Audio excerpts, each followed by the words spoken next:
Kanchipuram వకుడా silks నాణ్యత మా ప్రాధాన్యత. మదీనాగూడ, మియాపూర్, హైదరాబాద్ లో త్వరలో శుభారంభం.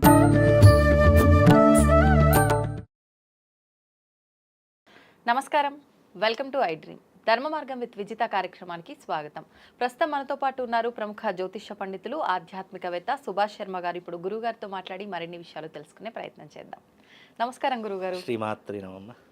మానవులకి ముఖ్యంగా ఉండాల్సింది ఆరోగ్యం, ఐశ్వర్యం. ఈ రెండు ఉంటే ఇంక ఏది అవసరం లేదేమో అనిపిస్తుంది. మనకు కావాల్సిన ప్రతిదీ కూడా డబ్బు ఉందంటే అన్ని మన ముందుకు వచ్చేస్తాయి.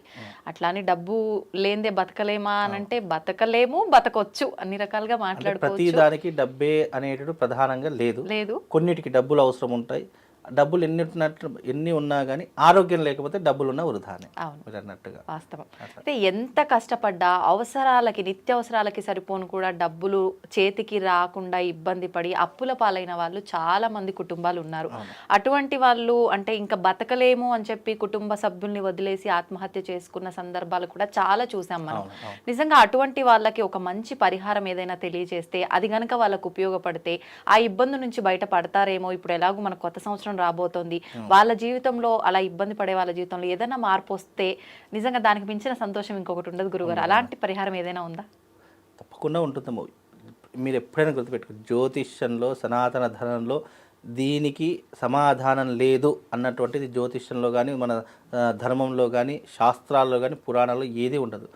ప్రపంచంలో మీకు ఎక్కడా కూడా సమాధానం దొరకట్లేదు అనుకున్న సందర్భాల్లో మీకు సమాధానం తప్పకుండా దొరుకుతుంది అన్నటువంటిది మన సనాతన ధర్మము, జ్యోతిష శాస్త్రము. తప్పకుండా దీనికి కూడా పరిహారం అనేటటువంటిది ఉంటుంది. మనకు మానవ జీవితానికి ఉపయోగపడే ప్రతి ఒక్కటి కూడా సనాతన ధర్మంలో, జ్యోతిష్యంలో తప్పకుండా దొరికి తీరుతుంది. మనిషి అంటే డబ్బులు పోగొట్టుకోవడానికి రెండు కారణాలు. స్వయంకృత అపరాధం ఒకటి, జలసాలకు, విలాసవంతమైనటువంటి జీవితాలకు అలవాటు పడిపోయి ఎలాగైనా సరే మనం 10 మందిలో గౌరవంగా బ్రతకాలి, లగ్జరీగా బ్రతకాలి అని ఉన్న డబ్బులన్నీ కూడా తగలబెట్టుకునేటటువంటి పద్ధతులు కొన్ని ఉంటాయి. అవి ఎలా ఉంటాయంటే మనిషిని ఒక దగ్గర నిలబడనివ్వదు. మనం లగ్జరీగా లేకపోతే ఎదుటివాడు చూసి ఏమనుకుంటాడో అని చెప్పేసి మన దగ్గర లేకపోయినా సరే పరాయి దగ్గర నుంచి అప్పు తీసుకొని వచ్చి మరి మనం లగ్జరీగా బ్రతుకుతాము. ఈ రెండు రకాల పద్ధతులు మనిషి స్వయంకృత అపరాధం వల్ల చేసుకుంటున్నాడు. కాబట్టి జీవితంలో అప్పుల బాధలు ఉన్నటువంటి వాళ్ళు కానీ, లేదు మీరు అన్నట్టు అనారోగ్య సమస్యలతో బాధపడుతున్నటువంటి వారు కానివ్వండి, ఈ రెండు సమస్యలను అధిగమించాలి అంటే తాంత్రిక విధానంలో, తంత్రశాస్త్రంలో కొన్ని పద్ధతులు చెప్పడం జరిగింది. నీ జీవితంలో డబ్బులు కావాలన్నా, ఆరోగ్యంగా ఉండాలనుకున్నా, నువ్వు లక్ష్మీదేవికి సంబంధించినటువంటి తాంత్రిక విధాన పద్ధతి ఒకటి ఉంది. తమలపాకు అందరికీ తెలుసు. తమలపాకు లక్ష్మీ స్వరూపంగా భావన చేస్తాం. అందుకే మనం ఏ పూజలోనైనా సరే తమలపాకుని విపరీతంగా వాడతాము. అలాగే వైభవ లక్ష్మి పూజలో, వరలక్ష్మి వ్రతాలలో లేదా యజ్ఞయాగాదులు తమలపాకు లేకుండా మనకు పూజ అనేటట్టు జరగడమే చాలా కష్టం. మనకు కంకణాలు కట్టేటప్పుడు కూడా తమలపాకునే కడుతూ ఉంటారు. తమలపాకు ఐశ్వర్య ప్రదాత అని చెప్పేసి శాస్త్రంలో చెప్పడం జరిగింది. ఆ తమలపాకు మీద లక్ష్మీదేవికి సంబంధించినటువంటి మూల మంత్రము తమలపాకు మీద రాసి దాని మీద లక్ష్మీ అష్టోత్తరంతో కుంకుమార్చన చేయడం ద్వారా డబ్బు శీఘ్రాతి శీఘ్రంగా కలుగుతుంది. మన జీవితంలో నీ వృత్తిలో కానీ, నువ్వు చేసేటటువంటి బిజినెస్లో కావచ్చు, లేదు అని అంటే కనుక నువ్వు చేసేటటువంటి వృత్తిలో కావచ్చు, నీకు తప్పకుండా డబ్బు అనేటటువంటి రెట్టింపు అవుతుంది. అంటే నువ్వు సంపాదించేటటువంటిది రెట్టింపు అవుతుంది. ఉద్యోగంలో ఉన్న వారికి ప్రమోషన్ రావచ్చు, జీతభత్యాలు పెరగవచ్చు. వ్యాపారం చేసేటటువంటి వాడికి వ్యాపారం అద్భుతంగా నడిచేటటువంటి లక్షణాలు ఏర్పడుతూ ఉంటాయి. ఇలా నీ జీవితంలో డబ్బు వచ్చేటటువంటి సూచనలు ఈ పరిహారం చేయడం వల్ల కలుగుతుంది. చక్కనైనటువంటి తమలపాకు తీసుకోవాలి. తమలపాకు తీసుకొని దాని మీద ఏ మంత్రం రాయాలంటే ఓం శ్రీం హ్రీం క్లీం శ్రీ మహాలక్ష్మీ నమః, ఓం శ్రీం హ్రీం క్లీం శ్రీ మహాలక్ష్మీ నమః అనేటటువంటి బీజ మంత్రాలు గంధంతో రాయాలి. గంధంతో ఒక రావి పుల్లతో రాయాలి. మళ్ళీ చేత్తో, చాలా మంది చేత్తో రాస్తూ ఉంటారు, చేత్తో రాయకూడదు, రావి పుల్లతో రాయాలి. ఎందుకంటే రావి పుల్ల లక్ష్మీదేవి కొలువై ఉన్నటువంటి వృక్షము రావి వృక్షము. కాబట్టి ఆ రావి పుల్ల తీసుకోవాలి.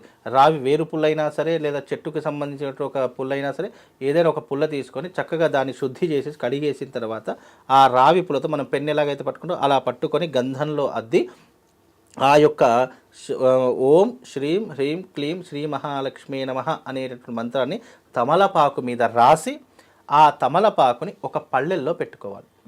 పళ్ళెల్లో పెట్టుకున్న తర్వాత ఆ తమలపాకు మీదనే ఎక్కడైతే గంధంతో రాసాం కదా అక్షరాలు, ఆ బీజాక్షరాలకు లక్ష్మీ అష్టోత్తరం అని ఉంటుంది. ప్రకృతి నమః, వికృతి నమః, సర్వభూతిత ప్రదాయిని నమః అని ఇలా అష్టోత్తరం ఉంటుంది. ఆ అష్టోత్తరం చదువుకుంటూ దాని మీద ఈ 3 వేళ్లతో, ఈ 3 గోముఖము అని అంటారు, ఈ 3 వేళ్లతో కుంకుమ వేస్తూ ఉండాలి. అలా అష్టోత్తరం అయ్యేంత వరకు మనస వాచ కర్మణ త్రికరణ శుద్ధితో నువ్వు దానికి కుంకుమార్చన చేస్తున్నంత కాలము నీ జీవితంలో డబ్బుకి కొదవ ఉండదు. నువ్వు చేసుకున్నటువంటి ఇప్పుడు డబ్బులు విపరీతంగా వస్తున్నాయి, సంపాదన పెరుగుతుంది అనుకున్నప్పుడు ఆటోమేటిక్గా అప్పులు తరిగిపోతాయి కదా, ఆర్థిక భారం అనేటిది తగ్గిపోతుంది. మనము ఆ డబ్బులు దాచుకోవడానికి మార్గంగా దొరుకుతుంది. ఇది ఏదో ఇన్స్టెంట్లో అయ్యేటటువంటిదో, ఇలా చిటికేస్తే అయ్యేటటువంటిదో, ఈరోజు పరిహారం చేస్తాను కదా రేపటి నుంచి నా కష్టాలు పోతాయనో అనేటటువంటి భ్రమలో ఉండకండి. ఇదొక మార్గం, ఒక దిక్సూచి. కాబట్టి ఈ మార్గాన్ని నువ్వు ఒక 21 రోజు, ఒక మండలం రోజులో, లేదా 21 రోజులో, లేదా ఒక 55 రోజులో, ఇలా నువ్వు ఒక సంఖ్య అనుకొని ఈ రకమైనటువంటి పద్ధతి ఆచరించు. ఆచరించిన తర్వాత నీ జీవితంలో తప్పకుండా రిజల్ట్ అనేటటువంటిది కనిపిస్తుంది. నీకు బాగా అనిపించిందా, దీన్ని ఇలాగే కంటిన్యూ చేసుకోండి. మీకు ఇక జీవితంలో డబ్బుకి కొరత ఉండదు. డబ్బు బాగా ఉంది అంటే ఆరోగ్యం కూడా చాలా సహకరిస్తుంది. 100కి 99 రోగాలు డబ్బు లేదు అనేటువంటి మదనతో మనకు వచ్చేస్తూ ఉంటాయి. బీపీలు, షుగర్లు, కోపాలు, ఆవేశాలు, ఇంట్లో గొడవలు, స్ట్రెస్. జీవితంలో 99 రోగాలు డబ్బు లేదనే వస్తాయండి. మీరు ఎప్పుడైనా గమనించండి. డబ్బు లేకపోతే, సమయానికి మన డబ్బు అందకపోతే బీపీ పెరిగిపోతుంది, లోపల షుగర్ వచ్చేస్తూ ఉంటుంది, మన మైండ్ మీద కంట్రోల్ ఉండదు, ఆలోచనలు విపరీతంగా వచ్చేస్తూ ఉంటాయి, ఏది జరగదు. అబ్బా ఈరోజు నాకు డబ్బులు వీనికి ఇచ్చేది ఉంది, వీనికి ఇచ్చేస్తే నాది అయిపోతుంది అంటే మనిషిని ప్రశాంతంగా కూడా ఉండని. కాబట్టి డబ్బులు ఉన్నాయంటే నీ ఆరోగ్యం నీ చేతిలోనే ఉంటుంది, ఇబ్బంది ఏమీ ఉండదు. 100కి 99 రోగాలు ఆరోగ్యంతోనే, ఈ డబ్బుతోనే ముడిపడి ఉన్నాయి. కాబట్టి డబ్బు నీకు సమృద్ధిగా ఉందన్నప్పుడు నీ మనసు ప్రశాంతంగా ఉంటుంది, నీ ఆలోచనలు బాగుంటాయి. అలాగే నువ్వు ఈ రకమైనటువంటి పద్ధతి ఆలోచిస్తే నీ జీవితంలో నువ్వు చేసుకున్న పనిని చాలా హ్యాపీగా సుఖవంతంగా చేసుకోగలుగుతావు. కాబట్టి నీకు సుఖాన్ని, లగ్జరీని, అదృష్టాన్ని ఇచ్చేది డబ్బు. కాబట్టి ఆ డబ్బు నీకు వచ్చినప్పుడు నీ జీవితం తప్పకుండా అభివృద్ధి పదం వైపు వస్తుంది. ఈ రకమైనటువంటి రెమెడీని చేసుకోండి తప్పకుండా. నేను ఇది ఎందుకు చేసుకోమని అంటే మీకు ఉన్నటువంటి 21 రోజులు కానీ, లేదు అంటే 41 రోజు కానీ, లేదా 55 రోజులు కానీ, ఇది మీకు వీలైనంత వరకు చేసుకుంటూ వెళ్ళండి ప్రతిరోజు. అలా చేసుకుంటూ వెళ్ళారనుకోండి, మీకు ఏమవుతుంది, జీవితంలో మార్పు అనేటటువంటి కనిపిస్తుంది. ఇది చేయమనగానే మీరు చేయడము, ఇదిగా మీరు మనస్ఫూర్తిగా చేయాలి. ఏదో నేను చెప్పానని కదా చెప్పేసి ఆ గురుగారికి చెప్పారు ఇది చేస్తే డబ్బు వస్తుంది అని చేయకండి. నా జీవితంలో కష్టాలు తొలగిపోవాలని చేయండి, ఆర్థిక అభివృద్ధి బాగుండాలని చేయండి. అది చేయగానే ఏదో కోట్లు గుమ్మరిచ్చి పడవు. మీరు అన్నట్టుగా అవసరానికి డబ్బులు వస్తాయి. ఇప్పుడు ఈ రోజున నా ఇంట్లో బియ్యం అయిపోయాయి, నా దగ్గర చిల్లిగా అవ్వలేదు, కాబట్టి నేను బియ్యం కొనుక్కోవాలి. ఆ బియ్యం కొనుక్కునేటటువంటి డబ్బులు వచ్చినా నేను సంతోషపడతాను. అలా అంటే మన అవసరానికి తగినటువంటి డబ్బులు వస్తే నీ జీవితంలో అది సంతృప్తిగా భావించు. అంతేగాని ఇది చేసి ఇక డబ్బులు వచ్చేస్తున్నాయి అని చెప్పేసి విపరీతంగా చేసుకోవడం కాదు. ఇది ఏంటంటే నీ జీవితానికి ఆకలి చావులు లేకుండా, నీ జీవితంలో అప్పు అనేటటువంటిది లేకుండా, నీ జీవితంలో డబ్బు కొరత అనేటటువంటి లేకుండా నీ జీవితాన్ని ఆ లక్ష్మీదేవి ఉన్న ఫలంగా అదృష్టవంతంగా మార్చేస్తుంది. జీవితంలో ప్రపంచంలో కోటీశ్వరుడు ఎవరు, అపర కుబేరుడు ఎవరు అంటే రూపాయి అప్పు లేనటువంటి వాడు. వాడికి మించినటువంటి కోటీశ్వరుడు ప్రపంచంలో ఎవ్వడూ లేడు. కాబట్టి అప్పు లేనటువంటి వాడు పరమాత్ముడితో సమానమని శాస్త్రం చెప్పింది. కాబట్టి నీ జీవితంలో ₹1 అప్పున్నా నువ్వు అప్పుల వాడివే అవుతావు. కాబట్టి నువ్వు జీవితంలో అప్పు లేనటువంటి వాడు, ఇంట్లో తినడానికి తిండి ఉన్నటువంటి వాడు అపర కుబేరుడు అని శాస్త్రంలో చెప్పడం జరిగింది. కాబట్టి నువ్వు ఈ రకంగా చేసుకుంటే నీకు జీవితంలో ₹1 అప్పు ఉండదు, నువ్వు తినడానికి తిండి ఉంటుంది, చేసుకోవడానికి వృత్తి ఉంటుంది, చేసుకోవడానికి పని ఉంటుంది. లక్ష్మీదేవి ఎందుకు ధనం ఇవ్వదో తెలుసా అండి? ధనంతో అహంకారం పెరిగిపోతుంది. మీరు ఎప్పుడైనా గమనించండి, మనము పేదరికంలో ఉన్నప్పుడు ఒక్కసారిగా ధనం వచ్చేసింది అనుకోండి, ఆటోమేటిక్గా అహంకారం పెరిగిపోతుంది, మాట తీరు ప్రవర్తన చేంజ్ అవుతుంది, ఆలోచనలు చేంజ్ అయిపోతుంటాయి. ఇక వాడి దగ్గర మనం ఫోజులు కొట్టడం స్టార్ట్ అవుతుంది. ఇక మనకేం తక్కువ అని చెప్పేసి మనం విర్రవీగడం ప్రారంభం చేస్తాము, ఎదుటి వాళ్ళని తక్కువ చేసి మాట్లాడుతూ ఉంటాము, ఇక మనమే గొప్ప అని చెప్పి విర్రవీగుతూ ఉంటాము. కాబట్టి లక్ష్మీదేవి అనేటటువంటి తల్లి ఎవరికి ఎంత ఇవ్వాలో అందుకే అంతే ఇస్తుంది. ఎప్పుడైనా గుర్తుపెట్టుకోండి. ప్రపంచంలో లక్ష్మీదేవి అందరికీ డబ్బులు ఇవ్వాలని ఉంటుంది. అందరికీ డబ్బులు ఇచ్చారనుకోండి, కష్టపడేది ఎవరు? అవును. కష్టం యొక్క తత్వం తెలుసుకునేది ఎవరు? అందుకే లక్ష్మీదేవి అందరికీ అన్నీ ఇవ్వదు.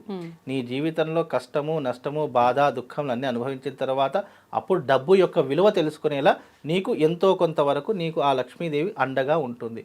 ఆ లక్ష్మీదేవి అండగా ఉండడానికే ఇప్పుడు నేను చెప్పినటువంటి పరిహారం. ఇది చేసుకుంటూ చూడండి, తప్పకుండా మీ జీవితం మార్పు అవుతుంది. చక్కటి పరిహారం తెలియజేశారు గురుగారు. ధన్యవాదాలు. శ్రీమాన్.